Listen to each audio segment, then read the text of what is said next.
Hello everyone, today we are going to learn basic Google Sheet tutorial how to add drop down.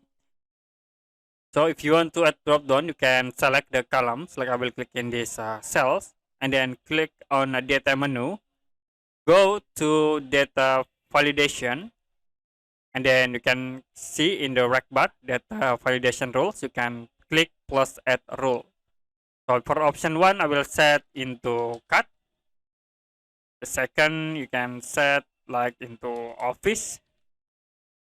Another item you can click in here and I will set into video. And another you can set into games. Click done and it will be automatically create the drop down menu. If you click, here are the option. You can set like office, other video, or you can set into cat. To delete, you can click in here to remove all the drop down menu.